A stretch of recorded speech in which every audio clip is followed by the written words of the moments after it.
Today we'll be doing a quick overview of the Ephemera 4 common manuals you can earn during Update 8.4. For 300 Ephemera, the first 5-star manual is young Saurin.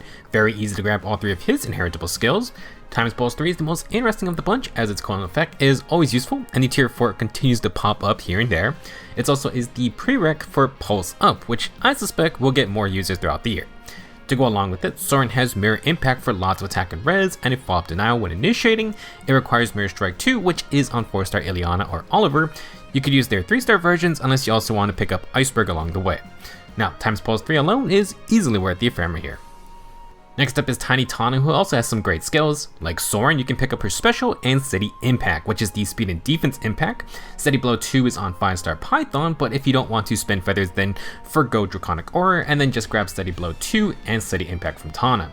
With the Impact A skill, you can also get speed and defense near Trace 3. This is notable because Spring Sylvain just introduced the tier 4, and I'm sure we'll get more tier 4 holders in the future. If you wanted to build the new Young Frederick, then it's also a nice free way to get a Kanto skill.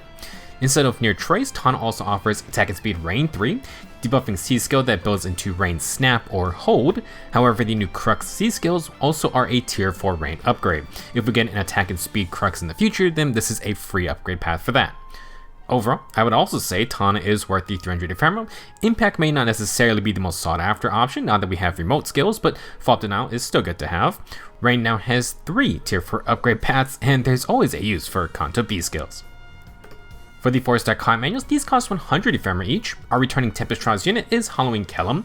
At 4 stars, he has Ignis and Attack and Defense Ideal 3. At 5 stars, you can get Vengeful Fighter 3, which is also on Ludwig.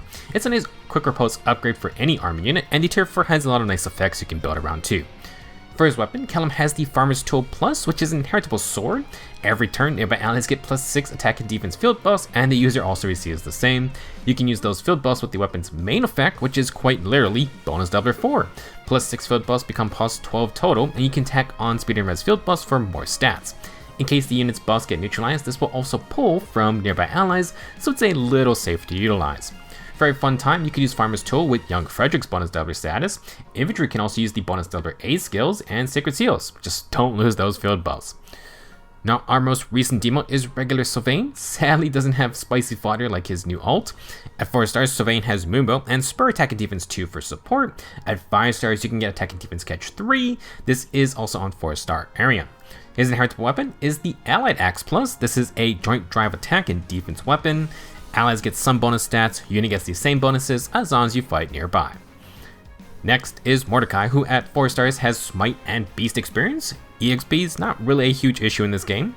At 5 stars, you can get Attack and Defense Link 3 for buffing, but we just got our first Link 4, but you can also get Attack and Defense Link 3 from 4-star Itsuki, New Year's Keaton, and Violent. Probably best to just save your feathers. For Tana, at 4 stars, you can get Ardent Sacrifice and Flyer Formation 3. If you just want this skill alone, it's on a bunch of other Heroic Girl 4 stars. At 5 stars, Tana has Steady Blow 2, which funnily enough is still 5-star locked across the board. Her inheritable weapon is the Steadfast Sword Plus, which grants plus 5 attack and defense and neutralizes attack and defense debuffs if you're near an ally. It's alright if you want to neutralize debuffs, but Kellam's Farmer Tool, for example, can give more stats and buff allies.